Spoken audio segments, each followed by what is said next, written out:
नमस्कार। Japan COVID-19 दैनिक अपडेटमा तपाईलाई हार्दिक स्वागत छ। म राजुन गौतम आज पनि तपाईको माझमा विविध खबर तथा जानकारीहरूको साथमा उपस्थित भइसकेको छु। आज पनि जापान भर हिजो कहाँ के कति संक्रमितहरू रहे र जापानमा कोरोना भाइरसको संक्रमण नियन्त्रणका लागि भइरहेका प्रयासहरू र कोरोना भाइरस संक्रमणको कारणले प्रभावित नेपाली समुदायको समस्याहरू न्यूनीकरणका लागि कहाँ के कस्ता प्रयत्नहरू भइरहेका छन् यी लगायतका जानकारीहरू लिएर उपस्थित भएको छु। दर्शकवृन्द, आज पनि सुखद खबर छैन। नेपाली समुदायका 3 जना व्यक्तिहरूमा कोरोना भाइरसको संक्रमण पुष्टि भएको खबरहरू सार्वजनिक भएको छ। यो सँगै नेपाली समुदायबाट जापानमा कोरोना भाइरस संक्रमित हुनेहरूको संख्या 10 जना पुगेको छ। अन्यत्र कोरोना भाइरसको संक्रमण कम हुँदै गएको हो कि भन्ने बेलामा नेपाली समुदायतिर भने अहिले बढिरहेको छ। अझै पनि हामी सतर्क हुनुपर्ने, अझै पनि चनाख हुनुपर्ने समय रहेको छ। कृपया तपाईँ जहाँ हुनुहुन्छ, जुन अवस्थामा हुनुहुन्छ, सतर्कता अपनाउनुहोस्, आफू संक्रमित हुनबाट बच्नुहोस् र अरूलाई पनि संक्रमण हुनबाट जोगाउनुहोस्, यो आग्रह गर्दछु। र अर्को खुसीको खबर चाहिँ संक्रमित मध्ये अर्की 1 जना महिलाको पनि निको भएर घर फर्किनु भएको छ। यससँगै 10 जना संक्रमित भए तापनि 2 जना भने निको भएर घर फर्किसकेको खबर रहेको छ।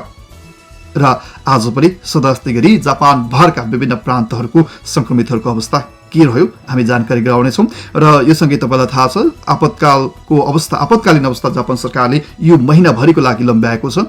यद्यपि आपतकालीन अवस्था लम्ब्याए तापनि आवश्यकता हेरेर विज्ञहरूको सुझावका आधारमा चाहिँ केही स्थानहरूमा अलिकति खुकुलो बनाइने पनि बताइएको छ र कतिपय संक्रमणहरू घट्दै गइरहेको ठाउँमा चाहिँ विज्ञहरूको सल्लाहका आधारमा मे 31 भन्दा अगाडि नै आपतकाल हटाउने अथवा आपतकाल हट्ने सम्भावना पनि रहेको छ। र आज अर्को एउटा कुराकानी पनि लिएर आएको छु। आज चाहिँ मैले कुराकानीलाई चाहिँ जोड्न खोजेको छु। खास गरी अहिले यतिखेर हरेक व्यक्तिहरू समस्यामा छन्, तर पनि थोरै समस्यामा भएका, कम समस्यामा भएकाहरूले धेरै समस्यामा परेकाहरूलाई सहयोग गर्ने र यो समस्याबाट मुक्त हुनका लागि हातेमालो गर्नुपर्ने यो वर्तमान परिस्थिति छ। यही वर्तमान परिस्थितिमा आफूले आफूसँग भएको आर्थिक सहयोगको माध्यमबाट कोरोना भाइरस संक्रमित प्रवासी नेपाली तथा स्वदेशी नेपालीहरूको हितमा खर्च होस् भन्ने उद्देश्यले गैर आवश्यक नेपाली सङ्घको कोभिड-19 राहत कोषमा केही समय अगाडि जापानबाट ठुलो अमाउन्ट सहयोग गर्नुभएको थियो केशव अधिकारीज्यू, जसले 7 लाख रुपियाँ जापानबाट पहिलोपटक त्यो फन्डको लागि चाहिँ डोनेट गर्नुभएको थियो। उहाँसँग हामीले संक्षिप्त कुराकानी गरेका छौँ। उहाँसँग कुराकानी गर्नुको उद्देश्य चाहिँ के हो भने यतिखेर अघि भने जस्तै गरी कम समस्या परेकाहरूले र केही सहयोग गर्न सक्नेहरूले आवश्यकता परेका र समस्यामा रहेका व्यक्तिहरूलाई सहयोग गर्नु नै मानवीय धर्म हो र यतिखेरको आवश्यकता हो। उहाँले त्यही गर्नुभएको छ। र यहाँ अमाउन्टको हिसाबले कसले कति सहयोग गर्यो भन्दा पनि तपाईँको मन र तपाईँको इच्छा शक्ति महत्त्वपूर्ण कुरा हो। तपाईँ पनि आफू केही सहयोग गर्न सक्ने अवस्थामा हुनुहुन्छ भने त्यो पैसा मात्र होइन, तपाईँले चाहिँ आफूसँग भएको ज्ञान दिएर हुन सक्छ, परामर्श दिएर हुन सक्छ, सही सूचना दिएर हुन सक्छ। तपाईँले जे सक्नुहुन्छ सहयोग गर्नुपर्ने आवश्यकता छ।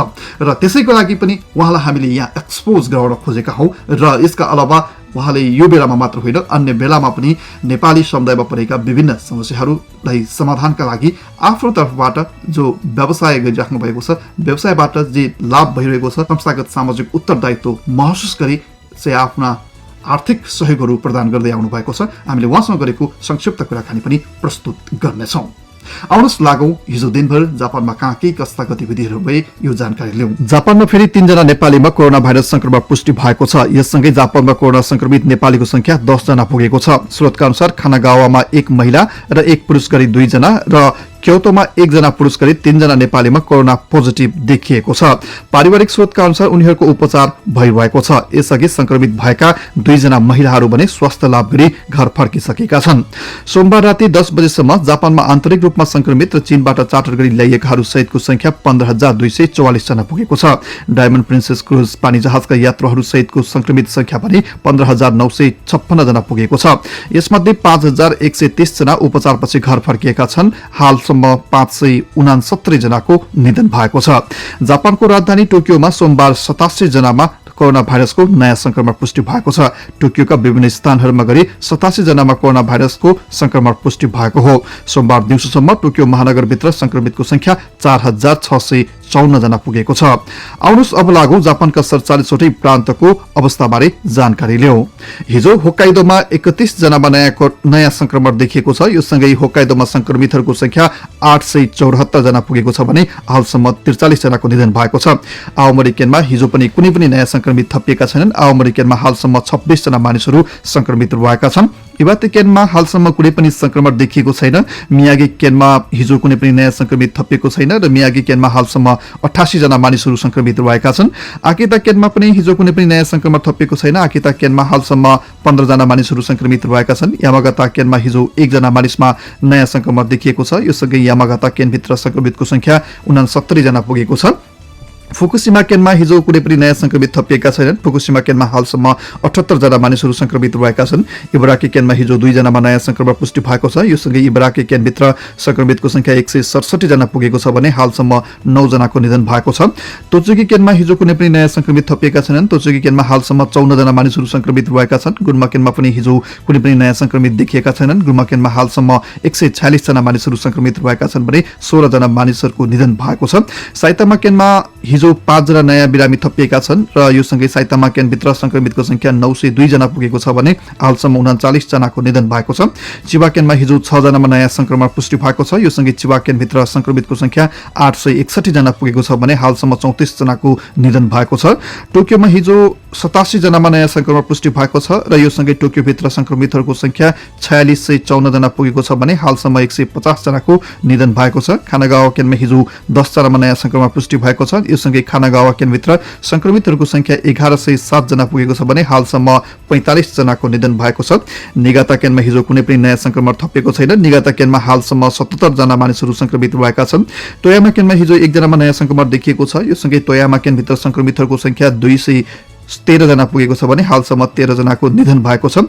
इशिकावा केनमा हिजो 3 जनामा नयाँ संक्रमण पुष्टि भएको छ। यो सँगै इशिकावा केनभित्र संक्रमितहरूको संख्या 267 जना पुगेको छ भने हालसम्म 16 जनाको निधन भएको छ। फुकुई केनमा हिजो कुनै पनि नयाँ संक्रमण देखिएको छैन। फुकुई केनमा हालसम्म 122 जना मानिसहरू संक्रमित भएका छन् भने 8 जनाको निधन भएको छ। यामानासी केनमा हिजो कुनै पनि नयाँ संक्रमित देखिएका छैनन्। यामानासी केनमा हालसम्म 56 जना मानिसहरू संक्रमित भएका छन्। नागानो केनमा हिजो 2 जना मानिसमा नयाँ संक्रमण पुष्टि भएको छ। यो सँगै नागानो केनभित्र संक्रमितहरूको संख्या 72 जना पुगेको छ। गिफु केनमा हिजो कुनै पनि नयाँ संक्रमित थपिएका छैनन्। गिफु केनमा हालसम्म 150 जना मानिसहरू संक्रमित रहेका छन् भने 6 जनाको निधन भएको छ। शिजुओका केनमा पनि हिजो कुनै पनि नयाँ संक्रमित थपिएका छैनन्। शिजुओका केनमा हालसम्म 73 जना मानिसहरू संक्रमित रहेका छन् भने 1 जनाको निधन भएको छ। आइची केनमा हिजो 2 जनामा नयाँ संक्रमण पुष्टि भएको छ। यो सँगै आइची केनभित्र संक्रमितहरूको संख्या 489 जना पुगेको छ भने हालसम्म 34 जनाको निधन भएको छ। मिएकेनमा हिजो कुनै पनि नयाँ संक्रमण थपिएको छैन। मिएकेनमा हालसम्म 44 जना मानिसहरू संक्रमित रहेका छन् भने 1 जनाको निधन भएको छ। शिगा केनमा हिजो 2 जनामा नयाँ संक्रमण पुष्टि भएको छ। यो सँगै शिगा केनभित्र संक्रमितहरूको संख्या 97 जना पुगेको छ भने हालसम्म 1 जनाको निधन भएको छ। क्योटोमा हिजो 3 जनामा नयाँ संक्रमण पुष्टि भएको छ। यो सँगै क्योटोभित्र संक्रमितहरूको संख्या 334 जना पुगेको छ भने हालसम्म 12 जनाको निधन भएको छ। ओसाकामा हिजो 13 जनामा नयाँ संक्रमण पुष्टि भएको छ। यो सँगै ओसाकाभित्र संक्रमित हुनेहरूको संख्या 1679 जना पुगेको छ भने यसमध्ये 53 जनाको निधन भएको छ। ह्योगो प्रिफेक्चरमा हिजो 1 जनामा नयाँ संक्रमण पुष्टि भएको छ। यो सँगै ह्योगोभित्र संक्रमितहरूको संख्या 668 जना पुगेको छ भने हालसम्म 29 जनाको निधन भएको छ। नाराकेनमा हिजो कुनै पनि नयाँ संक्रमित थपिएका छैनन्। नाराकेनमा हालसम्म 83 जना मानिसहरू संक्रमित रहेका छन् भने 2 जनाको निधन भएको छ। वाखायामा केनमा हिजो कुनै पनि नयाँ संक्रमित थपिएका छैनन्। वाखायामा केनमा हालसम्म 62 जना मानिसहरू संक्रमित भएका छन् भने हालसम्म 2 जनाको निधन भएको छ। तोत्तोरी केनमा हिजो कुनै पनि नयाँ संक्रमित थपिएका छैनन्। तोत्तोरी केनमा हालसम्म 3 जना मानिसहरू मात्रै संक्रमित भएका छन्। सिमाने केनमा पनि हिजो कुनै पनि नयाँ संक्रमित देखिएको छैन। सिमाने केनमा हालसम्म 24 जना मानिसहरू संक्रमित भएका छन्। ओखायामा केनमा हिजो कुनै पनि नयाँ संक्रमित थपिएका छैनन्। ओखायामा केनमा हालसम्म 22 जना मानिसहरू संक्रमित भएका छन्। हिरोशिमा केनमा हिजो 3 जनामा नयाँ संक्रमण पुष्टि भएको छ। यो सँगै हिरोशिमा केनभित्र संक्रमितहरूको संख्या 164 जना पुगेको छ भने हालसम्म 2 जनाको निधन भएको छ।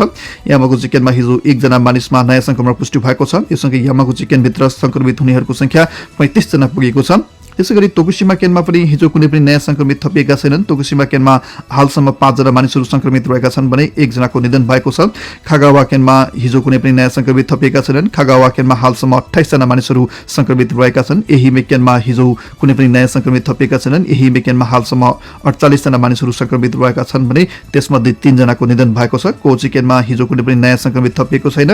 कोची केनमा हालसम्म 74 जना मानिसहरू संक्रमित रहेका छन् र 3 जनाको निधन भएको छ। त्यसै गरी फुकुओका केनमा हिजो 1 जना मानिसमा नयाँ संक्रमण पुष्टि भएको छ। यो सँगै फुकुओका केनभित्र संक्रमितहरूको संख्या 647 जना पुगेको छ भने हालसम्म 24 जनाको निधन भएको छ। सागा केनमा हिजो 1 जनामा नयाँ संक्रमण पुष्टि भएको छ। यो सँगै सागा केनभित्र संक्रमितहरूको संख्या 45 जना पुगेको छ। नागासाकी केनमा हिजो कुनै पनि नयाँ संक्रमित थपिएका छैनन्। नागासाकी केनमा हालसम्म 17 जना मानिसहरू संक्रमित रहेका छन् भने 1 जनाको निधन भएको छ। कुमामोतो केनमा हिजो कुनै पनि नयाँ संक्रमित थपिएको छैन। कुमामोतो केनमा हालसम्म 46 जना मानिसहरू संक्रमित रहेका छन् भने 2 जनाको निधन भएको छ। ओइता केनमा हिजो कुनै पनि नयाँ संक्रमित थपिएको छैन। ओइता केनमा हालसम्म 60 जना मानिसहरू संक्रमित रहेका छन् भने 1 जनाको निधन भएको छ। मियाजाकी केनमा हिजो कुनै पनि नयाँ संक्रमण देखिएको छैन। मियाजाकी केनमा हालसम्म 17 जना मानिसहरू संक्रमित रहेका छन्। त्यसैगरी कागोशिमा केनमा हिजो कुनै पनि नयाँ संक्रमित थपिएको छैन। कागोशिमा केनमा हालसम्म 10 जना मानिसहरू संक्रमित रहेका छन् भने ओकिनावा केनमा पनि हिजो संक्रमित 0 देखिएको छ र ओकिनावा केनमा हिजोसम्म 142 जना मानिसहरू संक्रमित रहेका छन् भने 5 जनाको निधन भएको छ। प्रधानमन्त्री शिन्जो आबेले देशव्यापी आपतकाल लम्ब्याएर मे 31 तारिकसम्म पुर्याएका छन्। कोरोना भाइरसको संक्रमण रोक्न सोमबार सरकारले यस्तो निर्णय गरेको हो। अप्रिल 7 मा घोषणा गरिएको संकटकाल म मे 31 सम्म लम्ब्याउँदैछु। सबै प्रिफेक्चरमा संकटकाल लागू हुनेछ र यसको ढाँचामा कुनै परिवर्तन हुने छैन, प्रधानमन्त्री शिन्जो आबेले बताए। देशभर संक्रमण रोक्ने खालका उपायहरू अपनाएर पार्क, पुस्तकालय, संग्रहालय जस्ता स्थलहरू खोल्ने अनुमति दिइने भएको छ र यसबारे विज्ञहरूको परामर्शका आधारमा निर्णय गरिने पनि बताइएको छ र यदि स्थिति अनुकूल रह्यो भने केही क्षेत्रहरूमा मे 31 अघि नै संकटकाल हटाउन सकिने पनि जनाइएको छ। अब पनि लागौं जापानमा रहनुभएका एक सफल व्यवसायी केशव अधिकारीसँग हामीले गरेको यो कुराकानीतर्फ।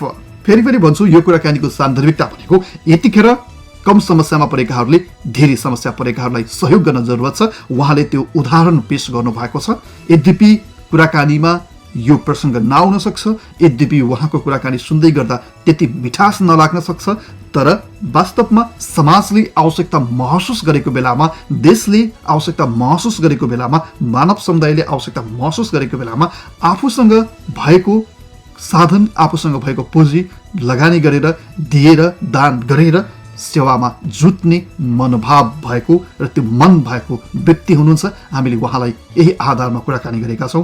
त्यसो त नेपाली समुदाय मात्र नभएर विश्व मानव समुदाय यतिखेर समस्यामा छ। उहाँको पनि व्यवसाय गर्ने मान्छे, व्यवसाय त अवश्य पनि राम्रो छैन, तर आज नराम्रो भएको हो। हिजो राम्रो हुँदाखेरि आर्जन गरेको र सञ्चित भएको रकम अथवा अन्य कुनै पनि साधन कसैलाई दिँदा उनीहरूको चाहिँ उद्धार हुन्छ र त्यसले अरू मानव समुदायको हित हुन्छ भने किन नगर्ने। तपाईँ पनि जे सक्नुहुन्छ, जुनसुकै ठाउँमा हुनुहुन्छ, आफूभन्दा चाहिँ बढी समस्यामा परेका व्यक्तिहरूलाई सहयोग गर्नको लागि पक्कै पछाडि हट्नुहुन्न भन्ने आशा गर्दछु। आउनुहोस् लागौँ यो कुराकानीतर्फ। यतिखेर कोरोनाको संक्रमणले चाहिँ आक्रान्त बनिरहेको छ। जापानमा हुनुहुन्छ, व्यवसाय गरिराख्नु भएको छ, व्यवसाय सबै ठप्प छन्। कस्तो छ यतिखेरको जापानमा तपाईँले देख्नु भएको, खास गरी व्यवसायहरूकै दृष्टिकोणले हेर्नु पर्दाखेरि यतिखेरको अवस्था के छ अलिकति बताउनुहोस् न। यो त मलाई मात्र भएको होइन कि, जापानमा मात्र होइन कि, वर्ल्डमै सबै ठाउँमा यो समस्या भएको कारणले अब यसलाई चाहिँ हामीले कसरी धैर्य बन्ने होइन, कसरी यसलाई चाहिँ अब चाहिँ उ गर्नेमा जानुपर्छ। त्यो भएको कारणले चाहिँ हामी कहाँमा अब जापानमा नि स्पेसली टोकियोमा धेरै नेपालीहरू हुनुहुन्छ।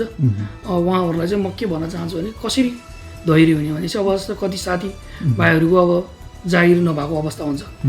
अब यो लकडाउन होइन कि इमर्जेन्सी अब फेरि 1 महिना थप्ने जस्तो गरेको छ, निश्चित भइसकेको छ। त्यो भएको कारणले चाहिँ अब लास्ट मन्थ जिन तिन गरेर हामीले सबले पास गऱ्यौँ। अब यो महिना चाहिँ कसरी पास गऱ्यौँ भन्दा जापान सरकारले अहिले 10 मान चाहिँ पर हेड पर व्यक्ति दिन्छु भनेको छ। त्यो भएको कारणले अब जस्तै हामीले गयौँ पर मन्थ हाम्रो 1,50,000 देखि 2 लाख रुपियाँ खर्च हुन्थ्यो भने त्यसमा चाहिँ आफैले त्यो खर्चलाई कन्ट्रोल गरेर अनि यो 10 मान भने मतलब 1 लाख रुपियाँ नेपाली, यसले चाहिँ यो महिनालाई कसरी कभर गरेर साथीभाइहरूसँग कनेक्सन गरेर हुन्छ कि या रुम पार्टनरहरूसँग होइन यताउति गरेर मिलाएर अर्को महिनामा फेरि चाहिँ त्यस्तै चाहिँ हुन्छ होला चाहिँ लाग्दैन मेरो विचारमा। अर्को महिनाको रोक्नु गएको छु को फर्स्टतिर या 15तिर चाहिँ हाम्रो यो प्रब्लम सल्भ हुन्छ, एउटा न एउटा निष्कर्षमा पुग्छ, केही न केही एउटा विकल्प हुन्छ होइन, गर्नैपर्छ र हुन्छ। यो 100% ढुक्क गरेर बस्नु, किन यो जापान हो र जापान सरकारले केही न केही गर्छ। त्यो भएको कारणले इनकेस तपाईँहरूलाई त्यस्तो समस्या पर्छ भने हामी नेपाली जस्तै जापानका राजदूतावास छ, अब जस्तै आएर एनआरएन छ, अब जस्तै हाम्रो चाहिँ समाजहरू धेरै छ, त्यो भएको कारणले हामीले एकअर्कासँग कनेक्टिङ गरेर जस्तै दुःख पिर पर्दाखेरि कुनै साथीलाई पर्दै आएको खण्डमा हामीले एकअर्कालाई सहयोग गर्ने त हाम्रो नेपालको बानी नै छ र गरिरहेको छ, हाम्रो संस्कारै हो त्यो। र त्यो भएर हाम्रो विश्वमै नम्बर 1मै आउँछ होला त्यो संस्कार। त्यो भएको कारणले हामीले एकअर्कामा त्यस्तो भएको कारणले हामीलाई यो त्यति साह्रो आत्तिनु पर्ने अवस्था लाग्दैन होला जस्तो लाग्छ। अब हजुरले त योभन्दा अगाडि पनि गैर आवासीय नेपाली सङ्घको जुन कोभिड-19 राहत कोषमा पनि होइन आफूसँग भएको यतिखेर जे गर्न सकिन्थ्यो त्यो आर्थिक सहयोग गरिसक्नु भएको छ। अब सम्भवतः त्यो नेपाल अथवा गैर आवासीय नेपाली सङ्घले विभिन्न देशमा रहनुभएका गैर आवासीय नेपालीहरूको हितको लागि नै प्रयोग गर्ला। अब गैर आवासीय नेपाली सङ्घले त्यो कलेक्सन भएका ती फन्डहरूलाई चाहिँ खास गरी कसरी चाहिँ सदुपयोग गरिदियो हुन्थ्यो भन्ने चाहना हुन्छ तपाईँहरू जस्तो दाताको? होइन, मेरो त विचारमा त्यो पैसा भन्दा नि त्यो आफूले सकेको ठाउँमा दिने हो, ठुलो सानो होइन, थोरै रकम धेरै रकम भन्न मिल्दैन।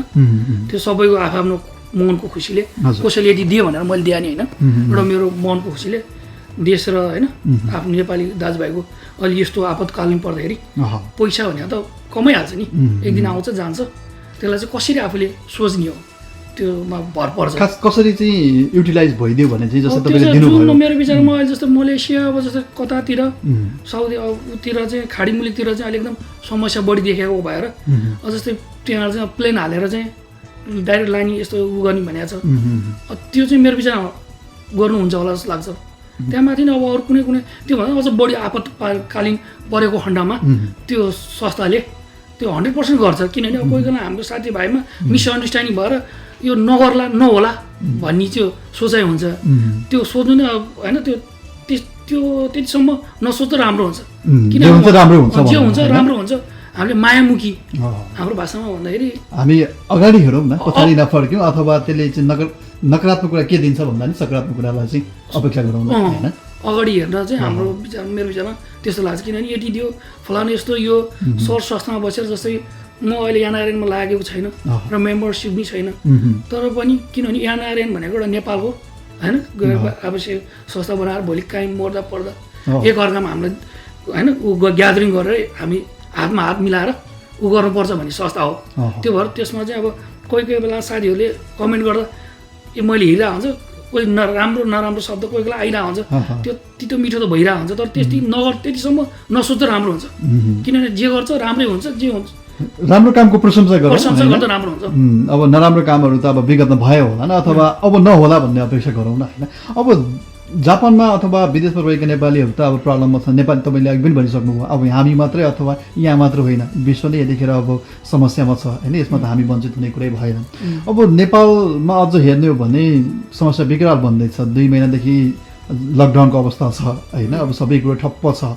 यो समस्या त आज त लकडाउन भइराखेको छ, भोलि खुल्ने बित्तिकै यो चाहिँ अब रातारात चाहिँ सब ठिकठाक हुने होइन होइन। समस्या त यो 2 महिना देशै ठप्प हुँदाखेरि कति लस भएको होला, कतिले काम गुमाएका होला, धेरै समस्याहरू छन्। अब यी समस्यालाई कसरी सम्बोधन गर्न सकेला, अथवा देशको लागि तपाईँको सोचाइ के छ?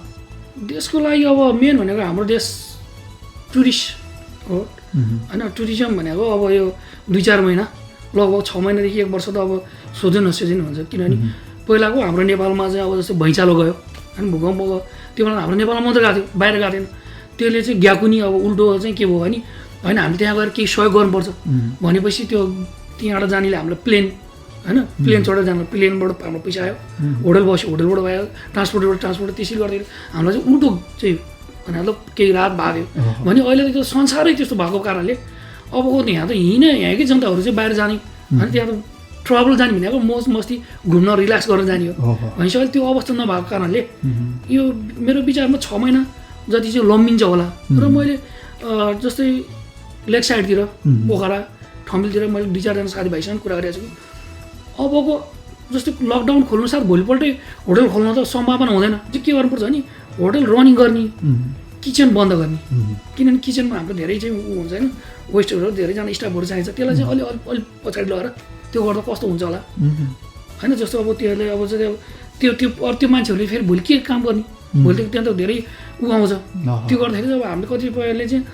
अब अहिलेको यङ जेनेरेसनले त थाहा भइसक्यो गाउँमा नि के रहेछ कस्तो हुँदो रहेछ भने अहिले यो लकडाउनले धेरै सिकाएको लाग्छ भोलि त्यो गाउँमा गएर कुटालको होइन त्यहाँ चाहिँ फार्मर्स गरेर किन भेजिटेबल यताउति गर्न सक्नेले त त्यहाँ त धेरै अझ जग्गा छ धेरै आइडियाहरू छ कृषिलाई प्रवर्धन गर्ने चाहिँ यो कोरोनाले गर्दाखेरि चाहिँ ग्याकिने उल्टो चाहिँ के हुन्छ भने ओहो अब हामीले नेपालमै काठमाडौँतिर सहरतिर बसेको साथीहरूले चाहिँ होइन गाउँमा गएर यति जग्गा खाली छ भने हामी के गरौँ जस्तो एउटा म उदाहरण दिन्छु कि सयपत्री फुल जस्तो पशुपति कुनै मन्दिरमा जो कोही नि एकचोटि मन्दिर जाँदाखेरि फुल बोकेर जान्छ त्यो फुलको तपाईँको एउटाको चाहिँ लगभग 300, 400, 500 लिन्छ त्यो कहाँ आउँछ इन्डियाबाट आउँछ त्यो त हामीले रोक्नु एटलिस्ट चाहिँ गाउँमा चाहिँ अहिले बाख्रा पालन खेती छ होइन कृषिमा त्यस्तो सरकारले चाहिँ अब चाहिँ उपलब्ध गरी चाहिँ छुट दिइरहेको अनुदान दिइरहेको छ त्यो भएर होइन हामीले किन त्यो नगर्ने अब जस्तो हाम्रो खाडी मुलुकबाट धेरै आउँछ साथीभाइहरू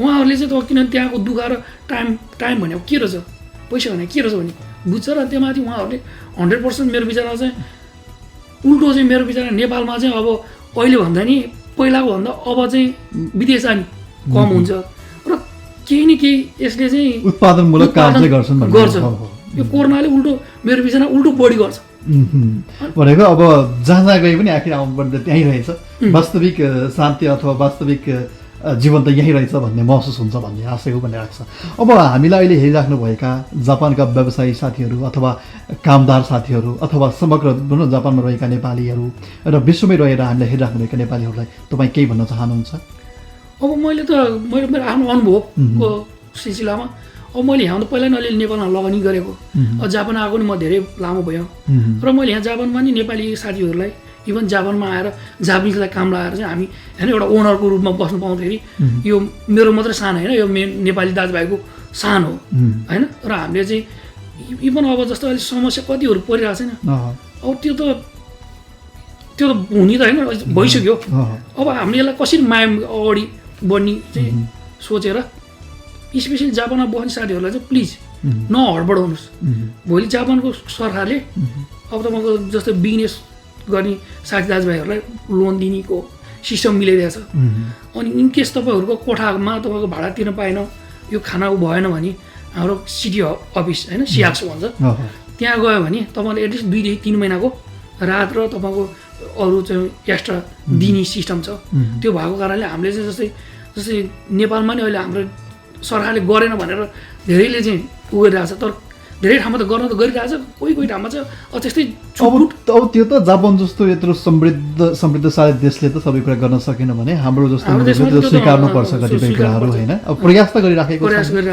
तर जापानमा चाहिँ मेरो विचार जति हामी आत्या छ नि त्यो आत्तिन पर्दैन यहाँ जापान सरकारले गरेको छ र गर्छ त्यो चाहिँ ढुक्क भएर हुनुहोस् किनभने हाम्रो जस्तो अब साथीहरूले हिजो अस्ति भाइकै मिडियामा नि मैले यिनके चामल पाएन नि यता उ गर्नु यताउति होइन दिएको यताउति उहाँहरू किनभने त्यो राम्रो इन्फर्मेसन र गाइडिङ नभएको कारणले उहाँ त्यो गर्नुभयो होला तर खासै भने अपोज त्यो गर्नु किनभने राम्रो कुरो हो इनकेस त्यस्तो नभएन भने इभन तपाईँले पनि गर्नुहुन्छ मैले पनि गर्छ हामीले गर्नै पर्छ आवश्यकता भएको ठाउँमा गर्नै पर्छ होइन अब कम समस्या परेकाले धेरै समस्या परेकालाई हेल्प गर्नु होइन तैपनि कानुनी रूपमा अथवा भनौँ न जापान सरकारलाई प्रक्रियागत रूपमा गयो भने यहाँ बसेर भोकै मर्नुपर्ने पर्दैन र 2-4 पैसामा नि उल्टो साबट सिआक्सोले अहिले पनि 20 मानसम्म दिइराखेको छ 20 मान जस्तो कोठावाला 2-3 महिना तिर्न पाएन मैले यस्तो भने एउटा कागज निवेदन लेखेर दियो भने 15-20 दिन 1 महिना जति लाग्छ त्यो दिन्छ र अनि त्यो पछि अब तिर्ने भने त हामीले बिस्तारै कमाएपछि तिर्ने हो होस् त आजको लागि भने